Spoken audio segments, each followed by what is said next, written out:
ಆನಂದ್ ನ್ಯಾಮಗೌಡ ಅವರು ಜಮಖಂಡಿಯ ಮಾಜಿ ಎಂ.ಎಲ್.ಎ ನಮ್ಮ ಜೊತೆ ದೂರವಾಣಿ ಸಂಪರ್ಕಕ್ಕೆ ಸಿಕ್ಕಿದ್ದಾರೆ. ಸರ್ ನಮಸ್ತೆ. ನಮಸ್ಕಾರ.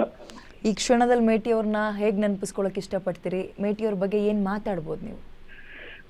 ಮೇಟಿ ಅವರು ಸಾಕಷ್ಟು ಅನುಭವ ಉಳ್ಳಂತ ಒಬ್ಬ ರಾಜಕಾರಣಿ. ಆಮೇಲೆ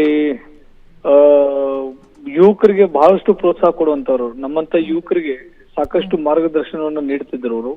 ನಾವು ಅವರು ಎಲ್ಲ ಒಟ್ಟಿಗೆ ಡಿಸಿಸಿ ಬ್ಯಾಂಕ್ ಡೈರೆಕ್ಟರ್ ಆಗಿ ಕೆಲಸ ಮಾಡ್ತಿದ್ವಿ.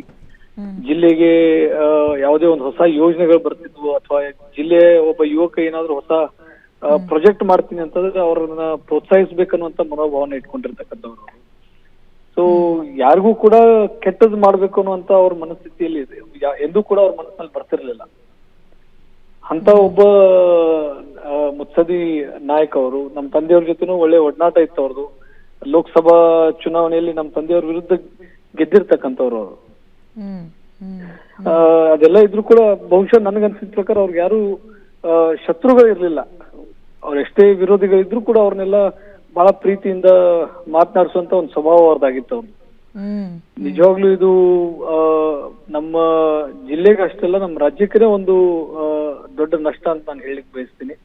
ಅವರಂತ ಒಬ್ಬ ಇಷ್ಟು ಅನುಭವ ಇರುವಂತ ಒಬ್ಬ ರಾಜಕಾರಣಿ ಇನ್ನೂ ಇರ್ಬೇಕಾಗಿತ್ತು ಅಂತ ನನ್ನ ಅನಿಸಿಕೆ. ನೀವು ಕೊನೆದಾಗಿ ಯಾವಾಗ ಭೇಟಿಯಾಗಿದ್ರಿ ಸರ್ ಅವ್ರನ್ನ? ನಾನ್ ಲಾಸ್ಟ್ ಭೇಟಿಯಾಗಿದ್ದು ಒಂದು 15 ದಿವಸದಿಂದ ಭೇಟಿಯಾಗಿದ್ದಾರೆ. ನಾವು ಬ್ಯಾಂಕಲ್ಲಿ ಕೂಡಿದ್ದೀವಿ, ನಮ್ ಡಿಸಿಸಿ ಬ್ಯಾಂಕಲ್ಲಿ ಕೂಡಿದ್ದೀವಿ. ನಿನ್ನೆಲ್ದ ಮೊನ್ನೆ ನಾನು ಫೋನ್ ಮುಖಾಂತರ ಮಾತನಾಡಿದಾಗ ಆರಾಮಾಗಿದ್ದೀನಿ ಅಂತಾನೆ ಹೇಳಿದ್ರು ಅವರು. ಆರಾಮಾಗಿದ್ದೀನಿ, ಇನ್ನೇನ್ ಡಿಸ್ಚಾರ್ಜ್ ಆಗ್ತೀನಿ ಅಂತಾನೆ ಹೇಳಿದ್ರು ಅವರು. ಏನ್ ಹುಷಾರಿರ್ಲಿಲ್ಲ ಸರ್? ವಯೋಸಹಜ ಕಾಯಿಲೆ ಮಾತ್ರನಾ ಅಥವಾ ಬೇರೆ? ಏಜ್ ರಿಲೇಟೆಡ್ ಅವ್ರಿಗೇನ್ BP ಶುಗರ್ ಏನ್ ಇರ್ಲಿಲ್ಲ ರೀ ಅವ್ರಿಗೆ. ಬಟ್ ಏಜ್ ರಿಲೇಟೆಡ್ ಇಶ್ಯೂಸ್ ಇರ್ತಿತ್ತು ಅವ್ರಿಗೆ. ಮೇಲಿನ ಮೇಲೆ ಸ್ವಲ್ಪ ಆರೋಗ್ಯದಲ್ಲಿ ಏರ್ಪೇರ್ ಆಗ್ತಿತ್ತು ಅವ್ರಿಗೆ. ಸೊ ಹೀಗಾಗಿ ಬಟ್ ಇಷ್ಟು ಬೇಗ ನಮ್ಮನ್ನ ಅಗಲ್ತಾರಂತ ಹೇಳಿ ನಾವು ಅನ್ಕೊಂಡಿರ್ಲಿಲ್ಲ. ಅವ್ರಿನ್ನೂ ಇರ್ಬೇಕಾಗಿತ್ತು ಅನ್ನುವಂತ ಒಂದು ಅನಿಸಿಕೆ. ನಿಜ ನಿಜ ನಿಜ. ಥ್ಯಾಂಕ್ ಯು ಇಷ್ಟೊತ್ತು ಗ್ಯಾರಂಟಿ ನ್ಯೂಸ್ ಜೊತೆಗೆ ಮಾತಾಡಿದ್ದಕ್ಕೆ. ಅಜಾತ ಶತ್ರು ರಾಜಕಾರಣಿಯನ್ನ ಕಾಂಗ್ರೆಸ್ ಪಕ್ಷ ಕಳ್ಕೊಂಡಿದೆ. ಸಜ್ಜನ ರಾಜಕಾರಣಿ ಅಂತ ಎಲ್ಲರೂ ಕೂಡ ಅವ್ರನ್ನ ಹಾಡು ಹೊಗಳುತ್ತಾ ಇದ್ದಾರೆ. ಯಾವುದನ್ನೂ ಕೂಡ ಈಗಿನ ಕಾಲದಲ್ಲಿ ಹೆಂಗಾಗಿದೆ ಅಂದರೆ ಒಂದು ಚಿಕ್ಕ ವಿಚಾರವನ್ನು ವಿಪರೀತ ಮಾಡುವಂಥದ್ದು. ಬಟ್ ಹಂಗಿರಲಿಲ್ಲ, ಅತಿರೇಕಕ್ಕೆ ತೊಗೊಂಡು ಹೋಗ್ತಾ ಇರಲಿಲ್ಲ, ಕಾಮಕ್ಕೆ ತೊಗೊಂಡು ಹೋಗ್ತಾ ಇದ್ರು. ಒಂದು ರೀತಿ ತುಂಬಿದ ಕೊಡೋದ ರೀತಿಯಲ್ಲಿ ವರ್ತಿಸ್ತಾ ಇದ್ರು. ಕೆಲವೊಂದು ಅವರ ವಿರುದ್ಧವಾಗಿ ಇನ್ಸಿಡೆಂಟ್ಗಳು ಕೇಳಿ ಬಂದಿದ್ದು ನೀವೆಲ್ಲರ ಗಮನಕ್ಕಿದೆ. ಬಟ್ ಅವೆಲ್ಲವೂ ಕ್ಲೀನ್ ಚಿಟ್ ಸಿಕ್ಕಿ ಅವರು ಕ್ಲೀನ್ ಹ್ಯಾಂಡ್ ಅಂತ ಪ್ರೂವ್ ಆಗಿತ್ತು. ಬಟ್ ಸ್ಟಿಲ್ ಮೇಟಿ ಅಂದ ತಕ್ಷಣ ಒಬ್ಬರು ಒಂದು ರಾಜಕೀಯ ನಾಯಕರ ಹಿಂಬಾಲಕರಾಗಿ ಹೇಗಿರಬೇಕು ಅನ್ನುವಂಥದ್ದನ್ನು ತೋರಿಸ್ಕೊಟ್ಟವರು. ಸಿದ್ದರಾಮಯ್ಯ ಅವ್ರನ್ನ ಆಗಿನಿಂದಲೂ ಕೂಡ ಅವರು ಪಕ್ಷ ಬದಲಾವಣೆ ಮಾಡ್ತಿದ್ದಂಗೆ ಇವರು ಪಕ್ಷ ಬದಲಾವಣೆ ಮಾಡ್ಕೊಂಡು ಬಂದರು. ಸಿದ್ದರಾಮಯ್ಯ ಅವರ ಕ್ಯಾಬಿನೆಟ್ನಲ್ಲಿ ಮಿನಿಸ್ಟರ್ ಆಗಿದ್ರು, ದೇವೇಗೌಡರ ಕ್ಯಾಬಿನೆಟ್ನಲ್ಲೂ ಮಿನಿಸ್ಟರ್ ಆಗಿದ್ರು.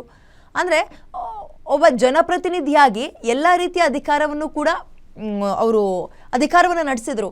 MLA ಆಗಿ, MP ಆಗಿ, ಮಿನಿಸ್ಟರ್ ಆಗಿ.